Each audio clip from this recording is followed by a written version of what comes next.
प्रणाम नानी जी।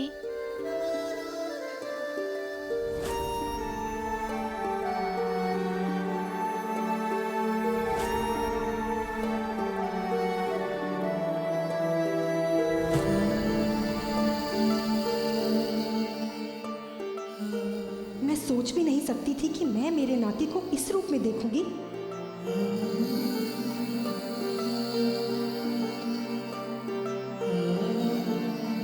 आपको भी प्रणाम नाना जी।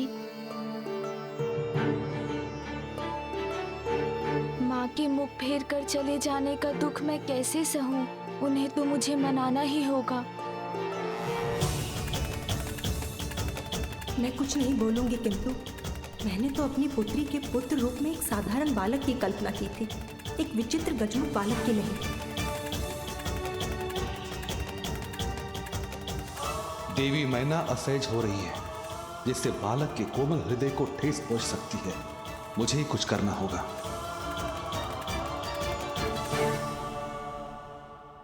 पुत्र, तुम्हारे नाना नानी तुम्हारे लिए क्या क्या उपहार लाए हैं, जरा देखो।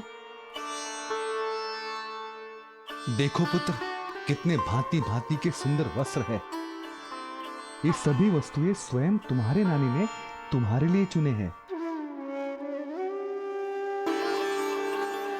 माँ कहाँ है? इतनी कुपित हो गई है क्या कि लौट कर भी नहीं आ रही है? क्या हुआ पुत्र? क्या ये उपहार तुम्हें नहीं भाए? ये उपहार तो बहुत ही सुंदर है नाना जी, किंतु माँ मुझसे जब क्रोधित है, अप्रसन्न है, तो मैं कैसे किसी भी सुंदरता से प्रसन्न हो सकता हूँ? ये तो बहुत बड़ी समस्या है, किंतु इसका समाधान है मेरे पास। यदि तुम ये समस्त खिलौने अपनी माता पार्वती को दिखाओ, कदाचित उनका क्रोध कम हो जाए।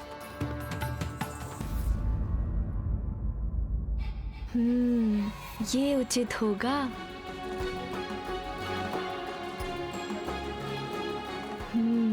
अभी जाता हूँ माँ को मनाने। पिता पुत्र दोनों को ही मेरी कोई चिंता नहीं, तो मैं ही क्यों चिंता करूं? जाओ, जहां जाना है, जब जाना है जाओ, मुझे क्या। अंगल प्रताप है मेरा कुछ कहना। कितनी बार कहा मेरे निकट रहो, मुझे बिना बताए कहीं मत जाओ, किंतु उसे कहाँ कुछ सुनना है।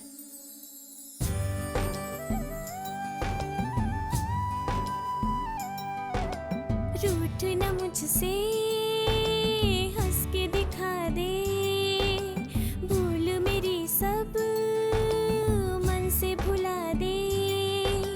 रूठ न मुझसे, हंस के दिखा दे, भूल मेरी सब मन से भुला दे। मान भी जा अब मुझे क्षमा दे, तेरा ही अंश हूँ माँ, तेरी ही छाया हूँ। जननी है तू मेरी, मैं तेरा छाया हूँ। तेरी भुजाओं में ही मेरा संसार है। जननी है तू मेरी, मैं तेरा छाया हूँ, मैं तेरा छाया हूँ।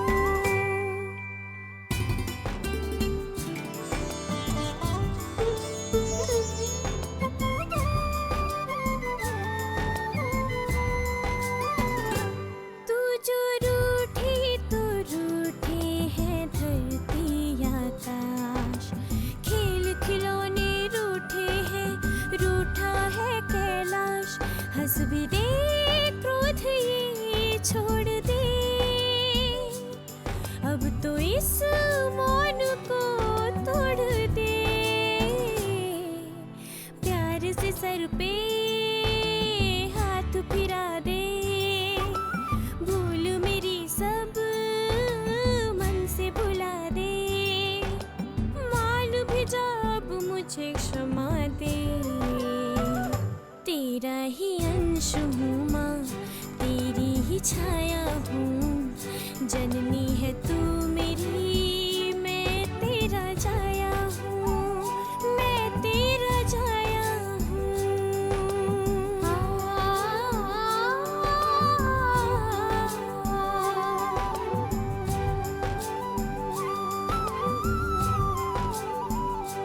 रूठ के मैं भला तुझसे कैसे रहूं।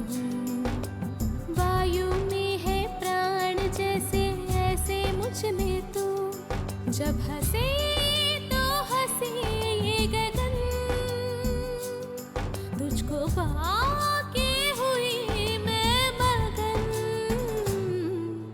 पुत्र प्यार से कह के बुला ले, भूल मेरी सब मन से भुला दे।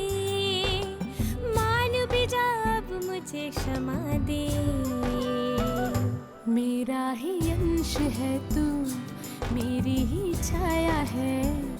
जननी हूँ मैं तेरी, तू मेरा जाया है, तू मेरा जाया है। रानी मैना, संतान के लिए माता पिता का स्नेह संतान के रूप से निर्धारित नहीं होता, क्योंकि संतान तो माता पिता के जीवन को पूर्ण करती है।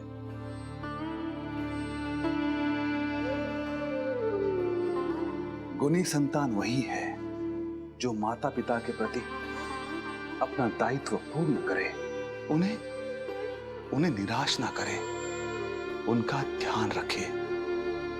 और हमारा नाती तो इतनी अल्प आयु से ही अपनी मां की भावनाओं का इतना ध्यान रखता है। और माँ, ये भी देखिए ना, हम दोनों तो इस खिलौने के साथ क्रीड़ा भी कर सकते हैं।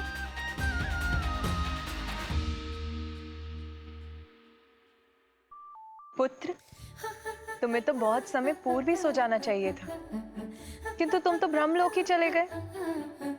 चलो विश्राम कर लो, शांति पूर्वक सो जाओ।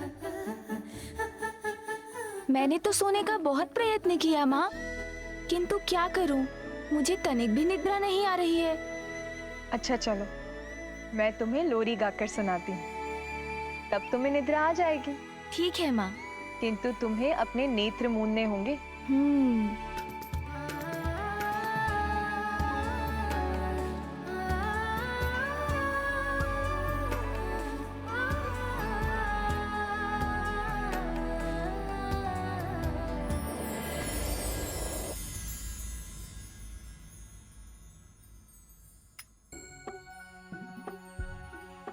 माँ, मैंने कुछ नहीं किया, मैं तो सोने का प्रयत्न कर रहा था। ये तो सून जी हैं, उन्होंने किया। कितने नटखट हो तुम पुत्र, क्या करूं मैं तुम्हारा, कैसे सुलाऊं तुम्हें। मैं कुछ नहीं बोलूंगी, किंतु मैं उसकी नानी हूँ। लाओ, मैं सुला देती हूँ उसको।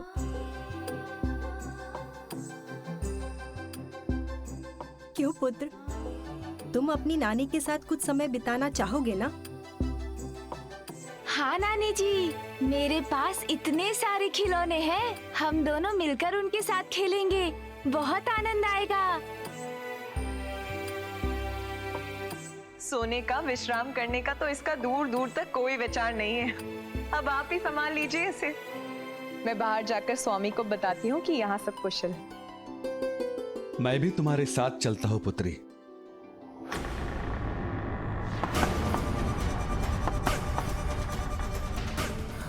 टक टका टक टक, शुभदा का कंटक, मैं हूँ वज्रांतक।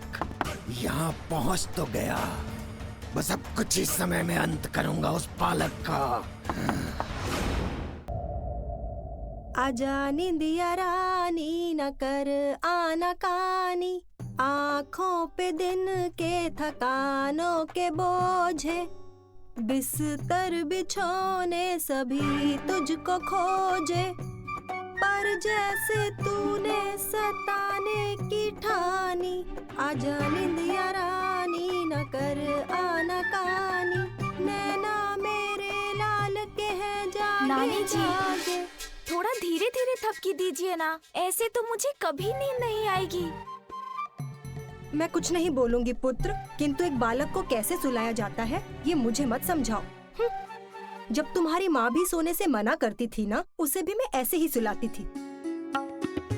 ओह, तो क्या वो भी अपने खिलौने से खेलने के लिए आतुर रहती थी? नहीं पुत्र, खिलौने नहीं, वो तो बचपन से ही तुम्हारे पिताश्री की भक्ति में मग्न रहती थी। सदैव उन्हीं की ही बातें करती थी।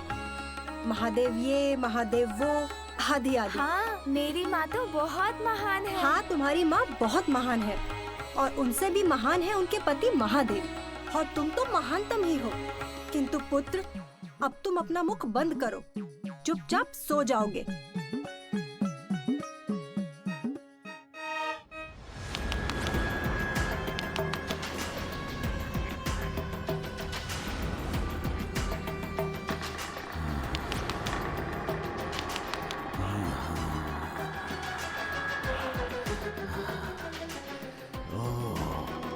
खिलौने तो मैं अब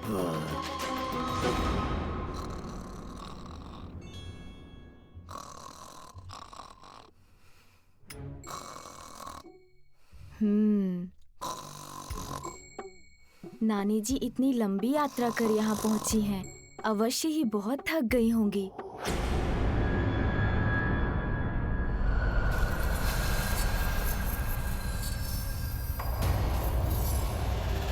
नानी जी भी सो गईं। अब वो वास्तव में कुछ समय के लिए कुछ नहीं बोलेंगी। बड़ी विचित्र बात है, नानी माँ कहती हैं वो कुछ नहीं बोलेंगी, फिर भी वो बोलती ही चली जाती हैं। उससे किसी को कोई हानि नहीं होती, तो उसमें अनुचित भी क्या है? किंतु मैं क्या करूँ? मुझे तो नींद ही नहीं आ रही है।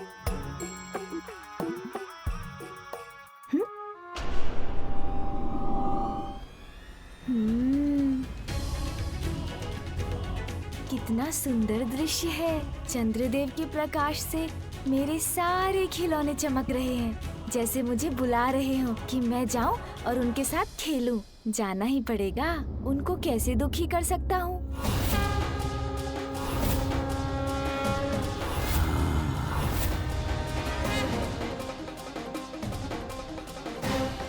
समीप आओ बालक, और समीप, आज तुम्हारी मृत्यु निश्चित है।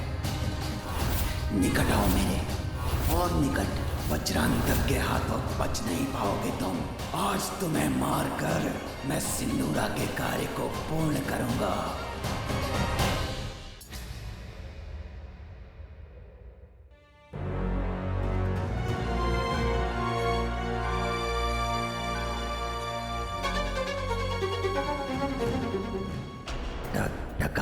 टक टिकी है मेरी दृष्टि तुम पर बालक, तुम ही मेरा लक्ष्य हो। मेरे ये नए खिलौने कितने सुंदर हैं। यदि ये मुझसे बातें भी कर सकते तो कितना आनंद आता। बालक, मैं तुमसे बातें कर सकता हूँ। ये तो सत्य में बातें कर रहा है। अरे वाह, तुम्हारे जैसा काठ का पुतला तो मैंने वन में भी देखा था। मुझे वो बहुत अच्छा लगा था, मैं तो उसे अपने पास ही रखता। किंतु तुम भी मुझे बहुत अच्छे लगे थे, इसीलिए तो मैं यहाँ हूँ। ये तो बहुत अच्छा हुआ, नाना नानी तुम्हें मेरे पास ले आए। अच्छा, तुम बोल तो सकते हो, तो क्या तुम चल भी सकते हो? हाँ, मैं चल भी सकता हूँ। तो चलो।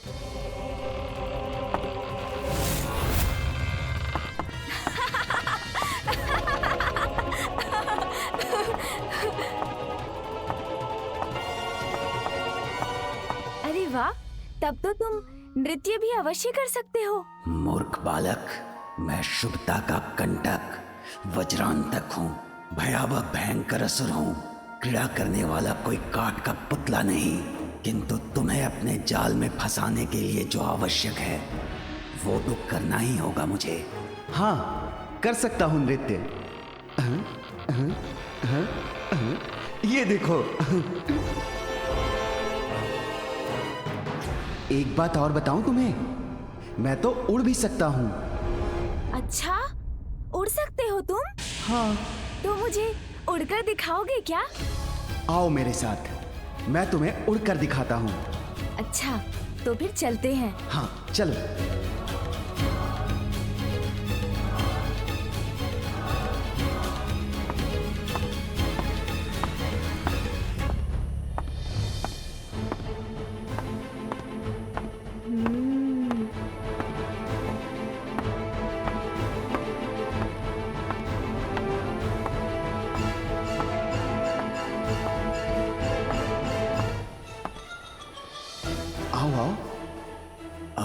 मन से दूर होते ही ऐसा उड़ाऊंगा तुम्हें कि तुम कभी लौट नहीं सकोगे। अरे सुनो मित्र, ये तो बताओ कि अपने इस लघु आकार के साथ तुम कैसे उड़ोगे? अरे रुको मित्र, मेरी जिज्ञासा तो शांत करो। अरे रुको।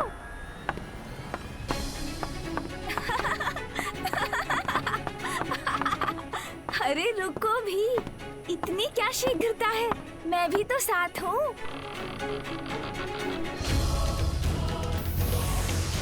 अरे ये तो अपना आकार बढ़ा सकता है। संभव है ये उड़ भी सकता हो। अद्भुत, बहुत अच्छा, बहुत आनंद आएगा।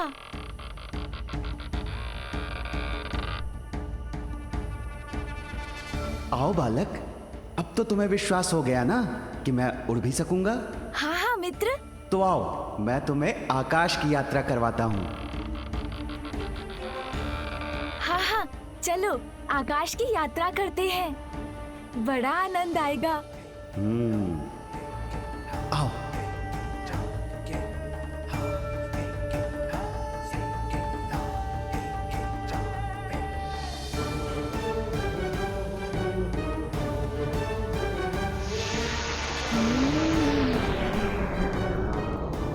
अरे वाह, नाना जी और नानी जी ने बहुत अच्छा खिलौना दिया है।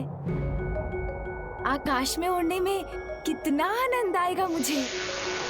किंतु स्मरण रहे हाँ मित्र, मुझे शीघ्र ही लौटना होगा। चिंता मत करो, ये तुम्हारे जीवन की अंतिम यात्रा है बालक। जीवन का अंत हो जाएगा तो कोई भी चिंता शेष नहीं रहेगी।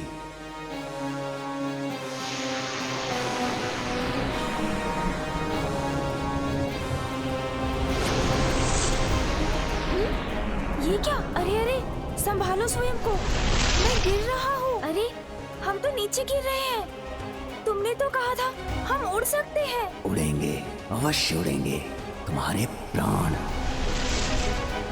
ओह अच्छा अच्छा, क्रीड़ा कर रहे हो मित्र। अरे वाह, बहुत आनंद आ रहा है।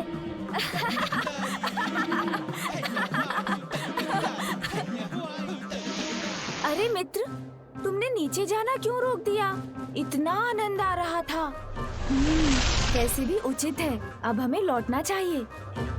उड़ान तो हम कभी भी भर सकते हैं। तुम्हें यहाँ लौटाने के लिए नहीं लाया हूँ मैं।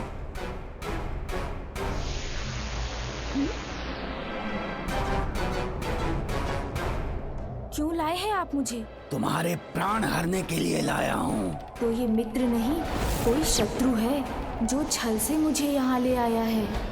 मुझसे पुनः भूल हो गई, असावधानी कर बैठा मैं। स्नान कुंड में जाते समय माँ ने कहा था हमेशा सावधान रहना चाहिए, किंतु अपने उत्साह में माँ की सीख को भुला दिया मैंने। किंतु माँ की दूसरी सीख भी तो है, भय का सामना करो तो वो मिट जाता है।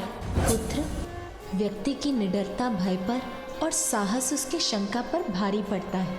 इसीलिए भय किसी भी कारण हो, उस पर विजय पाने का एकमात्र उपाय है अडिग होकर उसका सामना करना। किंतु अब इसका सामना कैसे करूं मैं? हाँ, समझ गया।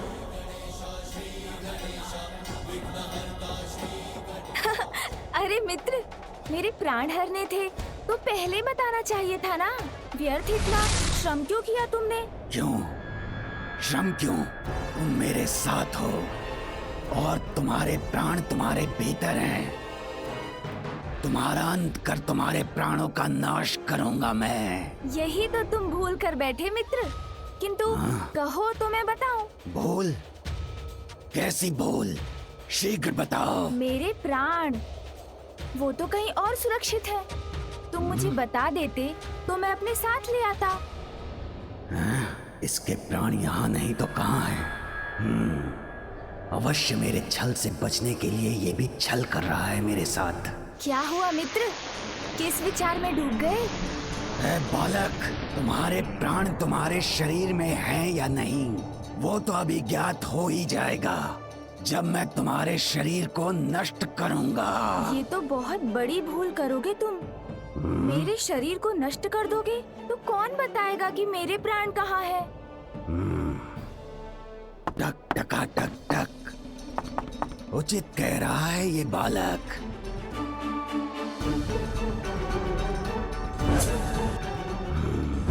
असाधारण है ये बालक, जो छलिया विष्णु को अपने पीछे घुमा सकता है, जिसके वध के लिए असुर सम्राट सिंदूरा ने मुझे भेजा है। वो साधारण कैसे हो सकता है? इसके प्राण हरने के लिए इसके शरीर को सुरक्षित रखना होगा मुझे। बालक, बताओ मुझे, तुम्हारे प्राण तुम्हारे शरीर में नहीं है तो कहाँ हैं? अब तुम मुझसे उचित प्रश्न पूछ रहे हो। मुझे स्पष्ट स्मरण तो नहीं, किंतु कदाचित मेरे पिताश्री ने मेरे प्राण उस पर्वत में छिपा कर रखे हैं। वहाँ नीचे, हाँ वहाँ नीचे। यदि इसके प्राण उस पर्वत में हैं, तो मैं उसे ही खंड खंड कर दूंगा।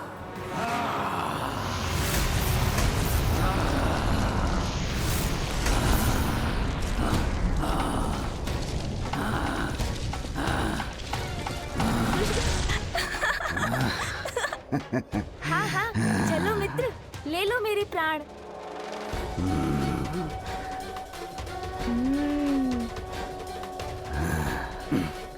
धूल का ढेर बने इस पर्वत में तो इस दुष्ट के प्राण कहीं नहीं हैं। अर्थात पुनः भ्रमित किया इस बालक ने मुझे। टक टका टक टक। वज्रांतक, इस बालक की बातों से मत भटक। ए बालक, कहाँ है तुम्हारे प्राण? बताओ मुझे, मूर्ख मत बनाओ। कैसी बातें कर रहे हो? मैं छोटा सा बालक, तुम्हें कहाँ कुछ बना सकता हूँ? तुम तो जैसे हो बने बनाए हो। मेरा अर्थ है तुम्हें बनाने वाला तो कोई और है। जैसे मुझे मेरी माँ ने बनाया है, तुम्हें भी तो बनाने वाला कोई होगा। बताओ ना, किसने बनाया है तुम्हें? मुझे तो भगवान ने ही बनाया होगा। ओह, तब तो तुम्हें भगवान से ही पूछना होगा।